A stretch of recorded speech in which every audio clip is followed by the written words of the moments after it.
Buenos días, alumnos. Yo soy el doctor Carlos Thompson y les voy a hablar sobre sistema endocrino. Para ello yo me he planteado ciertos objetivos en esta clase. Uno de ellos es que ustedes sepan definir qué es una hormona y qué es un órgano blanco, que reconozcan la estructura histológica de las glándulas que van a formar parte de este sistema y que identifiquen cuáles son sus productos de secreción y sus funciones. Entonces repasemos algunos conceptos básicos que ustedes ya los han visto en bioquímica y empecemos por el concepto de qué es una hormona.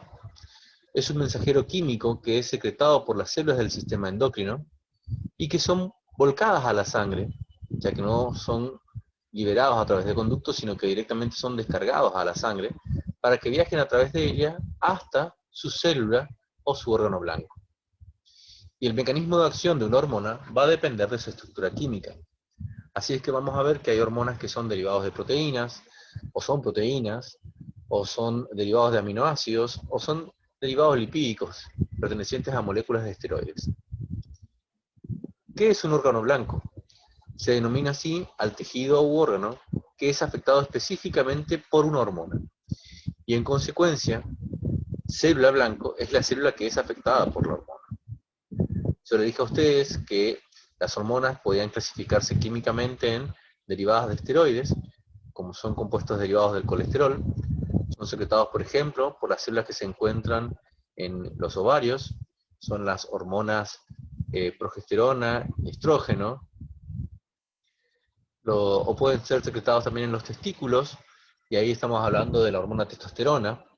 O bien en la corteza suprarrenal, y ahí hablamos, por ejemplo, de las hormonas como aldosterona, cortisol o dihidroepiandrosterona.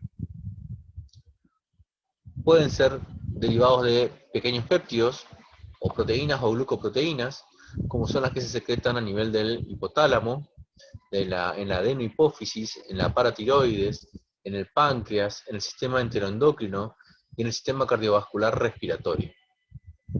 O bien pueden ser derivados de aminoácidos, como es el caso de las catecolaminas, que son secretadas por la médula suprarrenal, adrenalina y noradrenalina, o bien las hormonas tiroideas, que usan como aminoácido a la tirosina, la cual está ayudada, y forman las hormonas T3 y T4.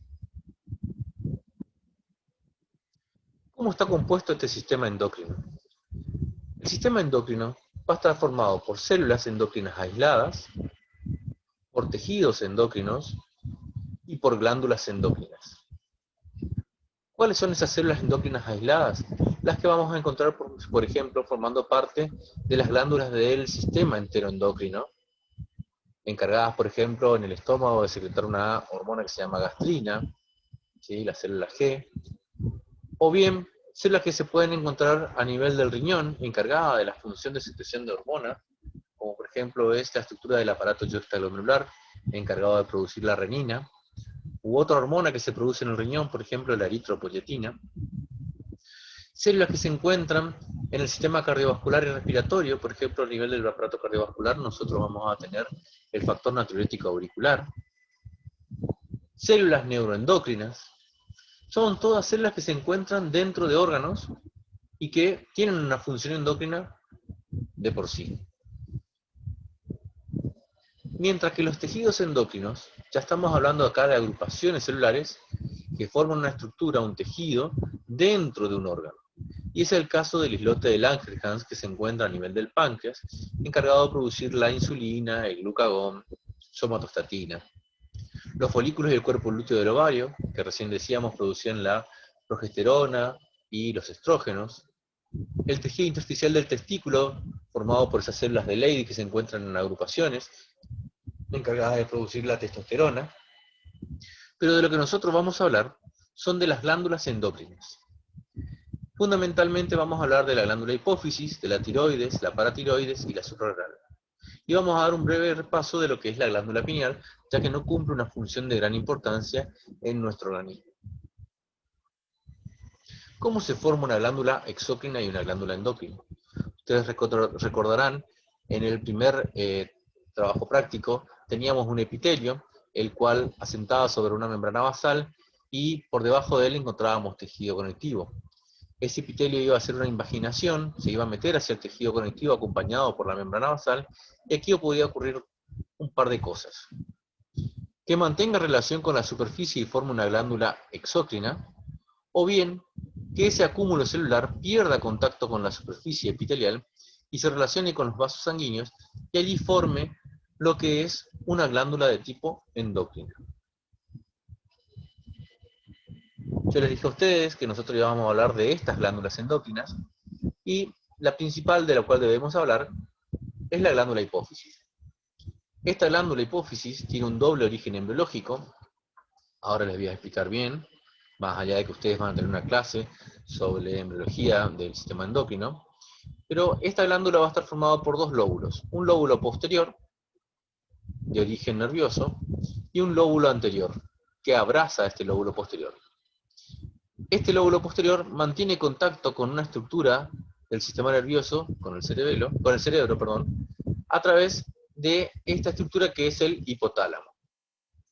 O sea, que mi glándula hipófisis, que se encuentra en la silla turca del hueso esfenoides, va a tener un lóbulo anterior formado por la pars distalis, la pars intermedia y la pars tuberalis, que es lo que abraza esta estructura, que es el tallo neural que se abre aquí en la eminencia media, en el infundíbulo, y una porción dilatada que es la pars nervosa.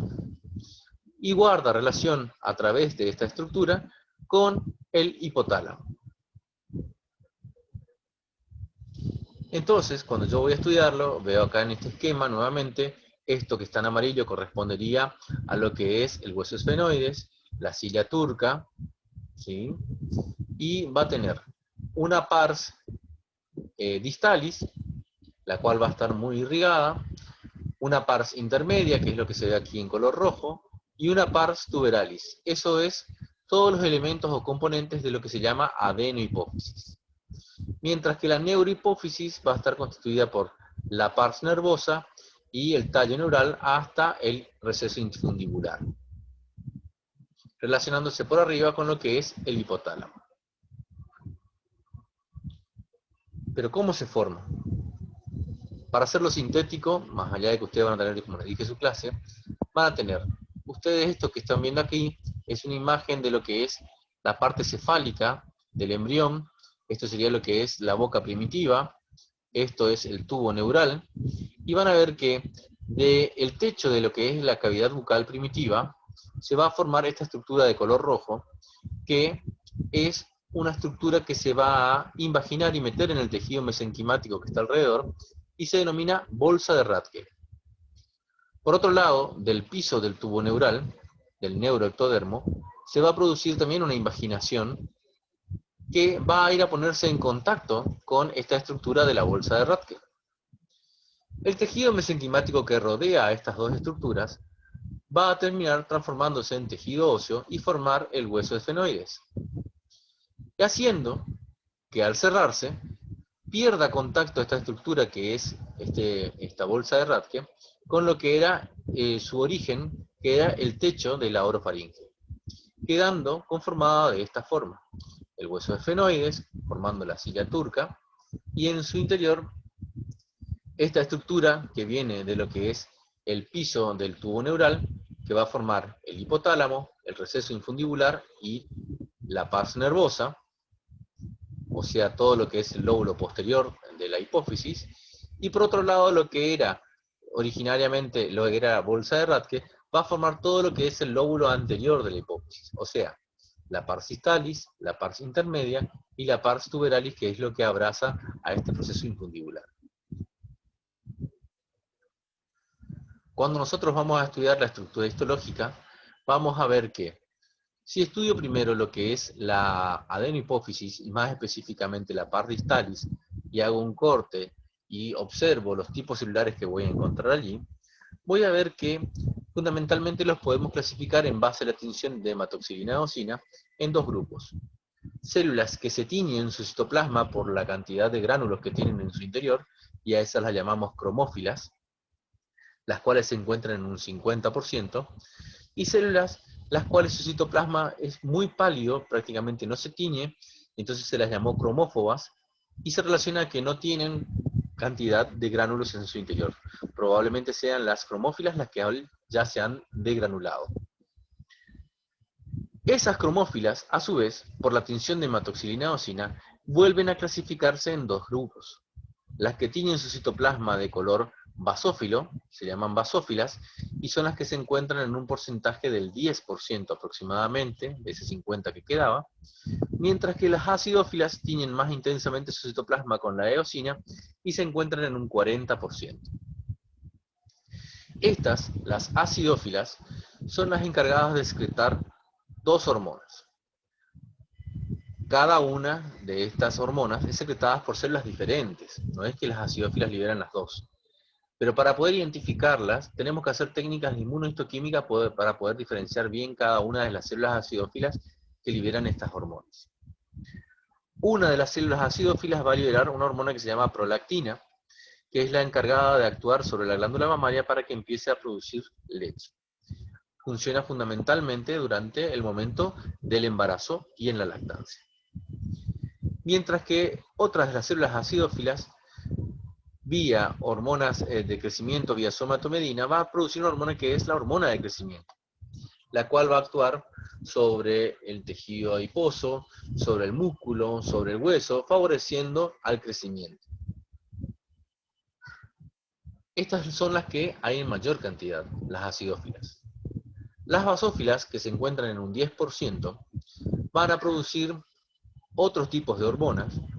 Dependiendo de los tipos celulares, se denominan adrenocorticotropas a las células basófilas que producen una hormona que es la ACTH, u hormona adrenocorticotrofina, que va a actuar sobre la corteza de una glándula que es la glándula suprarrenal, que se encuentra por encima de los polos superiores de ambos riñones.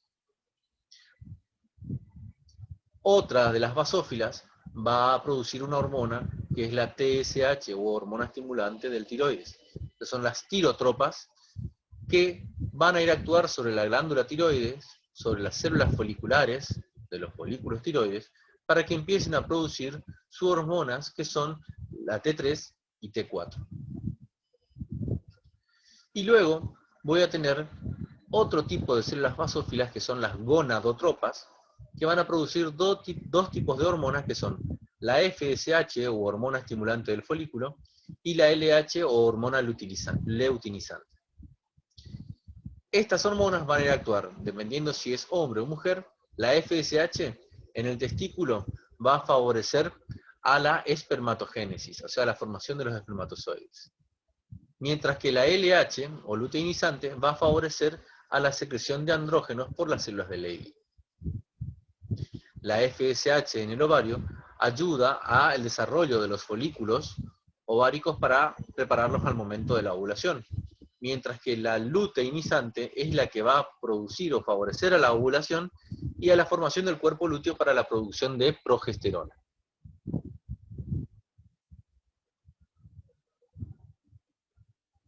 En la neurohipófisis yo no voy a encontrar un tejido formado por este tipo de celulares que habíamos mencionado anteriormente, ya que es un tejido que tiene origen nervioso. Por ende, lo que voy a encontrar aquí son los axones amielínicos de neuronas que se encuentran ubicadas a nivel del hipotálamo. Estos axones amielínicos van a guardar en algunas dilataciones denominadas cuerpos de Herring las dos secreciones hormonales que se producen en dos núcleos que se encuentran a nivel del hipotálamo. Uno de los núcleos que se encuentran en el hipotálamo es el núcleo supraóptico, que va a producir una hormona que es la hormona ADH, o antidiurética, o vasopresina. Esta hormona va a actuar a nivel del riñón, favoreciendo la absorción de agua. Mientras que el otro núcleo que voy a encontrar a nivel del hipotálamo son los núcleos paraventriculares, se llaman núcleos a los acúmulos neuronales que se encuentran allí, y que son encargados de producir una secreción que es la oxitocina, la cual es transportada a través de esos axones amielínicos hasta la parte nervosa, para después liberar su producto de secreción directamente a los capilares fenestrados que se encuentran en esta sección. Y producen una hormona que es la oxitocina, la cual va a actuar a nivel del útero, produciendo la contracción al momento de que se produzca el parto, y a nivel de la glándula mamaria en las células mioepiteliales, produciendo la contracción de las células para favorecer la eyección de la leche. No produce leche, sino que favorece la eyección de la leche.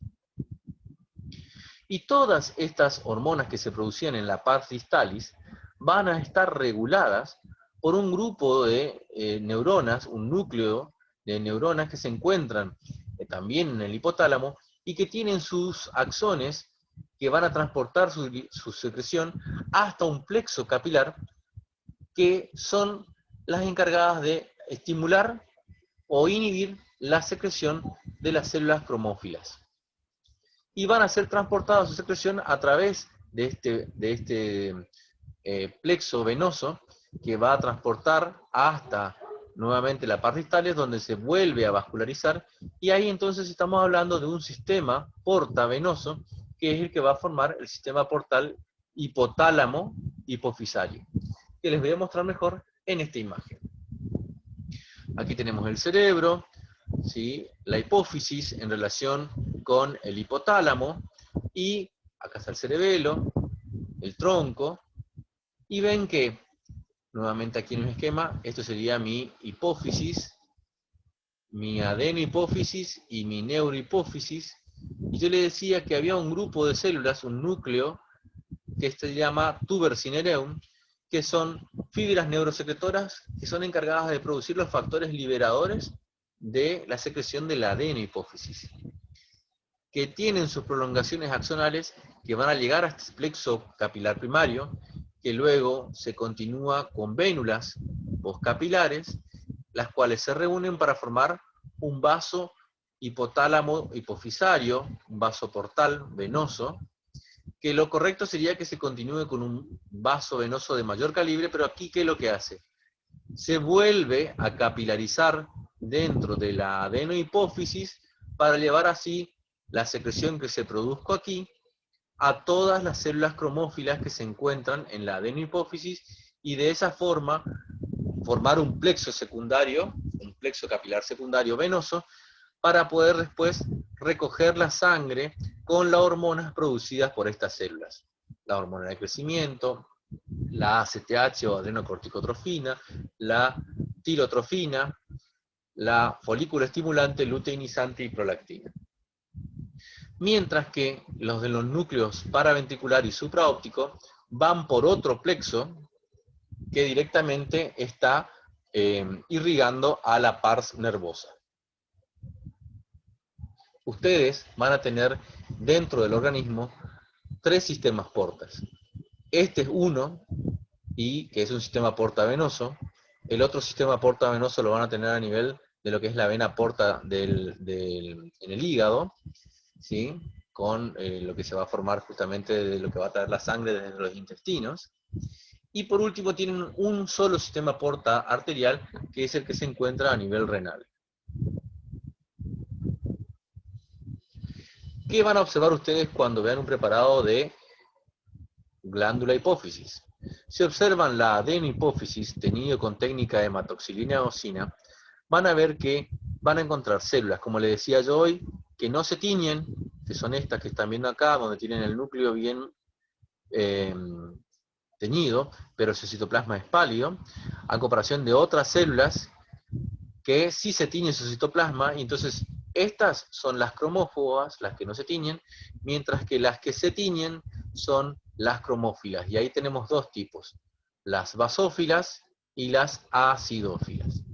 Y entre ellas voy a encontrar muchos vasos sanguíneos, muchos sinusoides. ¿Por qué? Porque estos sinusoides o estos capilares de tipo fenestrados son los lugares por donde es transportado las hormonas que se producen en estas células. Para ver con mejor detalle, incluso acá tenemos una técnica contricrómica de Hassan, en la cual están viendo justamente, fíjense acá apenas se tiñe el núcleo, el citoplasma no se tiñe nada, esta sería mi célula cromófoba, aquí tienen las acidófilas, que son las que se encuentran en mayor porcentaje, mientras que después van a encontrar otras células, que son estas que les estoy mostrando, que corresponden a las células basófilas. Y entre ellas estos capilares fenestrados que voy a encontrar dentro de mi adenohipófisis, y es el lugar por donde se conduce la secreción. En cuanto a la neurohipófisis, yo les decía a ustedes que lo que voy a encontrar es toda la estructura que va a corresponder a el lugar donde encuentro los axones amielínicos de las hipotálamo hipofisario, y entre ellos voy a encontrar núcleos, y esos núcleos que yo veo, que observo, corresponden a las células de sostén o que se encargan de darle sostén y protección a estos fascículos de axones, que son llamados pituicitos. Esto que está señalado con flecha corresponde a las dilataciones de los axones donde se acumula la secreción y que se denominan cuerpos de Herring. Aquí tienen con técnica de hematoxilina-eosina una imagen panorámica de toda la glándula, donde vemos del lado izquierdo a todo lo que es la pars distalis, envuelto por una cápsula de tejido conectivo, la pars tuberalis que va a abrazar a lo que es el tallo, la pars intermedia, que no cumple gran función en el ser humano, y luego la pars nervosa. Aquí veo pars distalis, más que nada para mostrarles los dos tipos celulares. Fíjense acá, mayor cantidad de células acidófilas, algunas basófilas. Acá, por el contrario, se ven más basófilas, ¿sí? Y las que están marcadas con la letra C corresponden a las células cromóforas. Aquí para mostrarles la pars intermedia, como queda prácticamente vestigio de lo que era la bolsa de Rathke con algunos quistes. Esto vuelve a ser pars distalis y esto pars nervosa. Aquí con una técnica de Mallory, para observar bien las características de las basófilas, para diferenciarlas de las acidófilas, y para diferenciarlas de las cromófobas, que aquí en el recuadro se observa aún con mayor detalle. Acidófilas, basófilas, cromófobas. Y los capilares, como siempre, como les había dicho. La pars nervosa, los tractos de axones amielínicos, entre ellos los núcleos correspondientes a pituicitos, y pueden aparecer estas dilataciones que aparecen como grandes manchas, que son los cuerpos de Herring, y que se manifiestan mejor con esta técnica, que es la técnica de Paz azul-negro de anilina, en la cual aparecen como estas grandes manchas, estos cuerpos de Herring, que son los lugares donde se produce la acumulación de la hormona oxitocina o de la hormona ADH. Hay patologías que pueden afectar a nuestra glándula hipófisis. Uno de ellos es el enanismo hipofisario, cuando no se produce la hormona de crecimiento, como lo había pasado a nuestro ídolo en su momento, que después recibió tratamiento. O incluso grandes síndromes en los cuales pueden producirse más adelante estos procesos. Y fíjense, una de las películas que se originó justamente, que se llama La Huérfana, es esta niña que inspiró a esta película, que es una mujer de 33 años que se hacía pasar por una criatura para poder ser adoptada y producía después grandes estragos en las familias que eran adoptadas. Aquí hay otro caso de esta misma situación. O lo contrario, cuando se produce un exceso de hormona de crecimiento, y ahí tenemos el gigantismo. Fíjense, esta es la estructura de un hombre normal, este es un chico de 18 años, puede producirse tanto en el hombre como en la mujer. Eso es cuando todavía los cartílagos epifisarios no se han cerrado, entonces pueden seguir creciendo. O bien puede producirse tumores que producen hormonas del crecimiento, pero cuando uno ya es adulto, y ahí entonces aparecen estas características que son las acromegalias, que es la de presentar los extremos del cuerpo, las manos, los pies y la cabeza de un tamaño más desproporcionado a lo que es el cuerpo, como es el caso de este luchador que se llamaba Maurice Tillet y que fue el que dio origen, digamos, después para que se tome de imagen a Shrek. Cortito y simple, solamente para comentarles algo de la glándula pineal, que es una glándula neuroendocrina que se desarrolló a partir del neuroectodermo y que va a mantenerse unida al cerebro y que como posee conexiones a través de un tracto retino hipotalámico con el ojo, se considera que es un regulador importante de lo que es el ritmo circadiano, o sea, del sueño-vigilia. La glándula pineal en el ser humano relaciona la intensidad y la duración de la luz con la actividad endocrina, ¿sí? ¿Cuál es su principal producto de producción? Es la melatonina, que lo que hace es regular los ritmos corporales diarios del ciclo día y noche, inhibe la secreción de hormonas de crecimiento, perdón, de hormonas gonadotróficas, y regula la actividad esteroidogénica de las gónadas, en particular en lo relacionado al ciclo menstrual, pero esto está más dado sobre todo en animales. La glándula pineal va a estar compuesto por dos tipos de células parenquimatosas, que son por un lado los pinealocitos, que son los encargados de producir la melatonina, y por células intersticiales gliales, que son las que le van a dar el sostén, como son los pituicitos en la neurohipófisis. Y vamos a ver que en la glándula pueden presentar acumulaciones que se calcifican, concreciones cálcicas, que se denominan acérbulos cerebrales o arenillas cerebrales. Esto es simplemente una imagen nuevamente para que vean con mayor detalle. Fíjense cómo se forman estas estructuras, porque tienden a calcificarse después dentro de la glándula. Y ahí tenemos estas células gliales y fibroblastos que forman parte del tejido de sostén y de protección. Bien. La glándula tiroides se va a originar a partir de la cuarta semana del desarrollo y surge en esta imagen que ustedes están viendo, que esto correspondería a lo que es la cabeza del embrión, lo que es la futura boca, el endodermo con lo que es la faringe primitiva. Surge de lo que es el piso de la faringe primitiva una invaginación que va a denominarse conducto quirogloso, que va a penetrar en el mesodermo y que va a descender por la cara anterior del cuello. Ese conducto luego se va a tornar macizo y va a presentar una dilatación en la parte distal, que luego se va a dividir en dos lóbulos.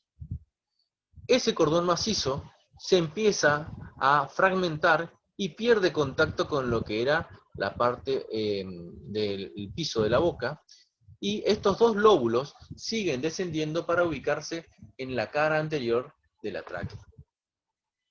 Los lóbulos van a pasar por delante de la laringe y se posiciona a la altura de la tráquea en la séptima semana de desarrollo. Estos lóbulos tiroides van a ubicarse entonces en la región anterior del cuello, por debajo del hueso hioides, ¿sí?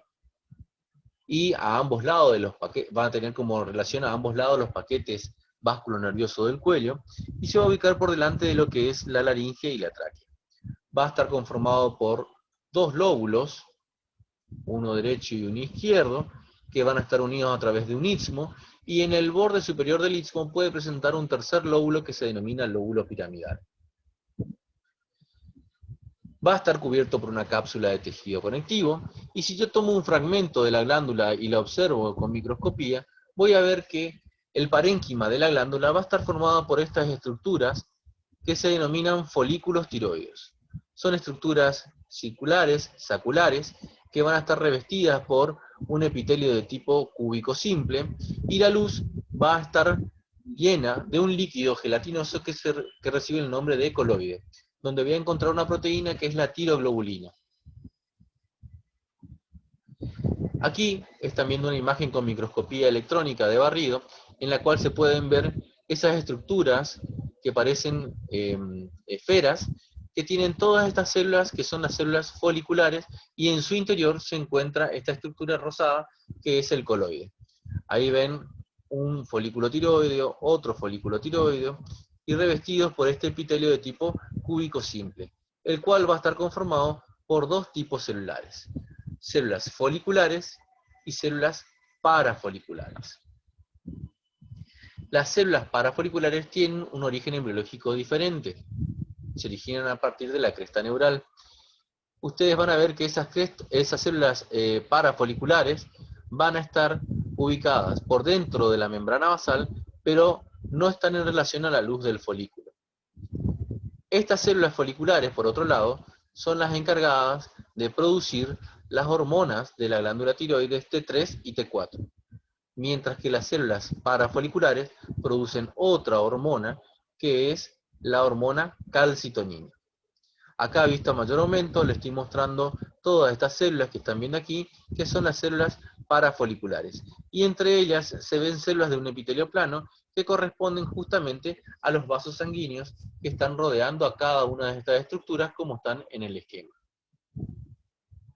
Yo les había dicho a ustedes que estas células parafoliculares se originan embriológicamente de la cresta neural y que para poder observarlas yo necesito hacer una técnica de inmunomarcación que es inmunomarcación para calcitonina y me va a detectar de esta forma.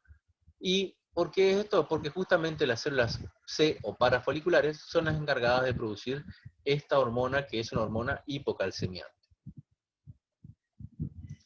Entonces, dentro de la glándula tiroides, yo voy a tener que las células parafoliculares, perdón, las células foliculares, que son las células principales, me van a producir una hormona que es derivado de aminoácidos de tirosina, que son la tiroxina y la triiodotironina, T4 y T3 respectivamente, que lo que hacen es regular el metabolismo basal, aumentan el ritmo de utilización de hidratos de carbono, síntesis y degradación proteica, síntesis y degradación de lípidos, por lo tanto producen más calor, influyen en el crecimiento, actúan en el metabolismo de todo mi organismo.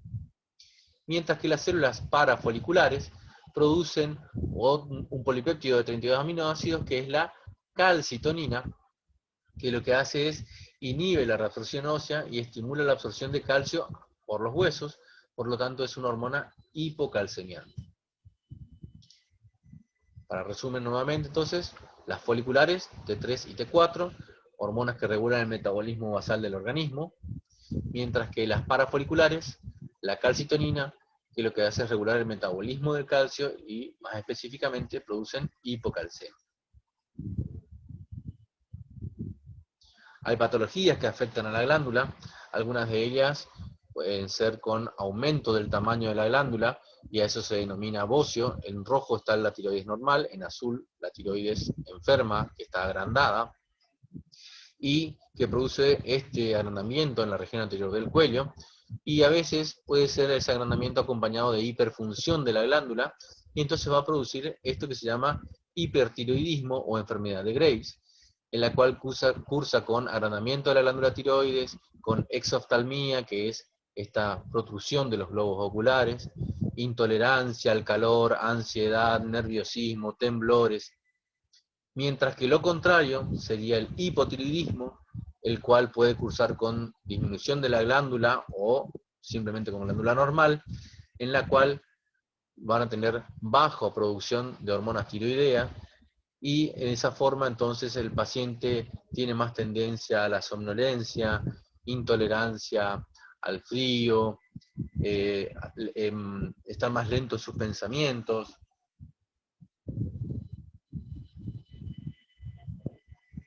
Glándula paratiroides. Con respecto a la glándula paratiroides, vamos a decir que si yo tomo la glándula tiroides, la saco y la doy vuelta, voy a observar que en la cara posterior voy a encontrar dos pares de glándulas paratiroideas, dos superiores y dos inferiores. Embriológicamente, estas glándulas se van a formar a partir de las bolsas faríngeas. Las glándulas paratiroideas inferiores se forman de la tercera bolsa faríngea. Esta es la primera, segunda, tercera bolsa faríngea, cuarta bolsa faríngea. Las paratiroideas inferiores se forman de la tercera bolsa faríngea y las paratiroideas superiores se forman de la cuarta bolsa faríngea. ¿Y cómo ocurre esto? Van a ver que esto que ustedes están viendo acá correspondería a lo que es la faringe primitiva. Yo les decía que la tiroides se formaba a partir de un conducto que era el conducto tirogloso, que luego se dilataba en la porción distal, que iba descendiendo buscando ponerse en contacto con lo que es la cara anterior de la laringe y la tráquea. Aquí vemos más avanzado, y en el momento que va descendiendo, la glándula tiroides va a arrastrar con ella a las glándulas paratiroideas superiores, mientras que las paratiroideas inferiores van a descender junto con otro órgano que se forma, que es el timo, acompañándolo, y en su trayecto, que el timo termina ubicándose dentro de la cavidad torácica, abandona y termina ubicándose en la parte inferior de la glándula tiroides. Conclusión, para que no se olviden, las paratiroideas superiores se originan de la cuarta bolsa faríngea, las paratiroideas inferiores nacen de la parte dorsal de la tercera bolsa faríngea. Acá está, como yo le decía, cuando va bajando la tiroides, se lleva con ella las paratiroideas superiores, mientras que cuando va bajando el timo, se lleva con ella las paratiroideas inferiores, que luego lo abandona y quedan ubicadas por detrás de ambos lóbulos. Estas glándulas paratiroides van a tener dentro de su estructura dos células principalmente. Las que más abundan son las células principales, que son más pequeñitas, ¿sí? Y otro tipo celular, que son más grandes, se denominan células oxífilas, que son aquellas células que tienen un citoplasma eosinófilo o un citoplasma rosado muy intenso y que son células muy grandes. Las principales son las encargadas de producir la hormona y que son liberadas luego a los vasos sanguíneos que se encuentran en el tejido conectivo. La secreción que se produce es la hormona paratiroidea, que lo que hace es mantener las concentraciones de calcio óptima en valores dentro de los líquidos tisulares. Es una hormona hipercalcemiante. Aquí tienen, teñido con técnica de hematoxilina-eosina, las que más abundan, le dije a ustedes, eran las células principales, y luego van a tener otros tipos celulares que son las células oxífilas, que son las que se encuentran en menor cantidad, y siempre muchos capilares sanguíneos. Es una glándula que tiende a quedarse incluida dentro del tejido adiposo, luego su parénquima va siendo reemplazado de a poco por tejido adiposo, por eso ven aquí muchos adipocitos dentro de su parénquima. Aquí lo mismo, las células principales, las células oxífilas, y fíjense cómo está tan vascularizado todos los vasos sanguíneos que están rodeando a esos grupos celulares. Entonces, ustedes van a tener que el calcio, la regulación del calcio va a estar dado fundamentalmente por estas dos hormonas. La glándula tiroides, que produce la calcitonina, la que se libera cuando hay alta concentración de calcio en sangre, y de esa forma inhibe la liberación de calcio del hueso y favorece su depósito en el mismo. O cuando hay baja concentración de calcio en sangre, las glándulas paratiroideas superiores e inferiores empiezan a producir la hormona paratiroidea, lo que hace es favorecer la liberación de calcio por el hueso. Y de esa forma aumenta la concentración de calcio en sangre. Bien, última glándula, la glándula suprarrenal. Tenemos que decir que ambas se ubican en el polo superior de ambos riñones, que va a estar recubierta por una cápsula y su estructura histológica va a estar formada por un sector que la rodea, que es la corteza, y uno más interna, que es la médula. Que el origen embriológico de esta glándula, la corteza, va a estar dependiendo o va a derivar del epitelio mesodérmico del celoma, eso es hacia la sexta semana del desarrollo, mientras que la médula tiene un origen a partir de la séptima semana desde la cresta neural, o sea que tiene un origen con células que vienen del ectodermo, que esta cápsula va a ser la que tiene la vascularización y la cual va a permitir que ingresen los vasos hacia el interior de la corteza y lleguen hasta la médula para formar una vena médulo suprarrenal central, que es la que va a terminar abandonando posteriormente la glándula, que el 90% de la glándula va a estar conformado por lo que es la corteza, mientras que un 10% por la médula, que a su vez la corteza se puede dividir en tres zonas. Una es la zona glomerular, la cual va a presentar células que tienen forma piramidal y que se disponen formando estructuras redondeadas en roseta, las cuales van a estar rodeadas por estos capilares, y cuya función es la secreción de mineralocorticoides, fundamentalmente de la aldosterona. Dependiendo de su secreción, no de la ACTH, sino de un sistema que ustedes lo van a estudiar mucho más en bioquímica, que es el sistema renina-angiotensina, ya que es la angiotensina 2 la que estimula la secreción de este componente, que es la aldosterona, que va a ir terminando a actuar sobre el riñón para favorecer la absorción de sodio y de agua. La zona que sigue, que representa aproximadamente el 80% del espesor de la corteza, es la zona fascicular, en la cual las células tienen forma cúbicas y que se disponen formando hileras o columnas entre las cuales van a quedar los vasos sanguíneos, y estas células tienen la característica de que tienen abundante desarrollo del retículo endoplásmico liso, y por eso aparecen como si fuesen con orificios, como si fuesen células en esponja, y se reciben el nombre de espongiocitos. Esta zona fasciculada es la encargada de producir los glucocorticoides, fundamentalmente el cortisol y la corticosterona. Pero también puede producir gonadocorticoides como la dehidroepiandrosterona y androstenediona. Para que le quede a ustedes claro, lo principal es cortisol y corticosterona. Y por último queda una zona, que es la zona reticular, que representa aproximadamente un 5% del espesor de la corteza, en la cual las células se disponen formando un entramado en forma de red, y que es encargado de producir gonadocorticoides, dehidroepiandrosterona, androstenediona, pero también puede llegar a producir cortisol y corticosterona. Por último, nos va a quedar la zona medular. Esta zona medular va a caracterizarse por presentar dos tipos celulares. Una son las células ganglionares simpáticas, y por otro lado van a tener las células cromafines. Estas células cromafines son las encargadas de producir catecolaminas, que son la adrenalina y noradrenalina, son las hormonas que se van a liberar en el momento de la respuesta de lucha o huida, y son las que nos preparan justamente para enfrentarnos ante una situación de peligro, ya que justamente lo que hace es favorecer la irrigación del pulmón, dilatar los bronquios para que ingrese más oxígeno hacia los pulmones, que estén más irrigados los pulmones, que esté más irrigado el cerebro, que esté más irrigado el corazón y los músculos, ¿sí? Disminuye el flujo sanguíneo hacia lo que es el riñón, hacia lo que es el tubo digestivo, y de esa forma nos prepara para un evento de lucha o huida.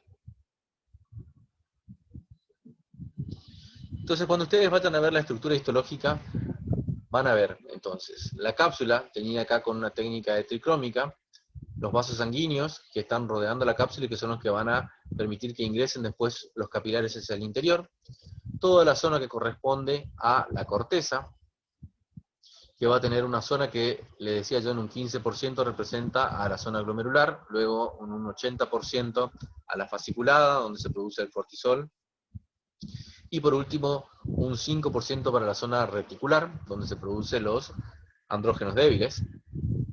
Y por último, la médula en un 10%, donde voy a encontrar grandes vasos venosos, y las dos tipos celulares que son las células cromafines y ganglionares, y las cromafines es la encargada de producir la adrenalina y noradrenalina.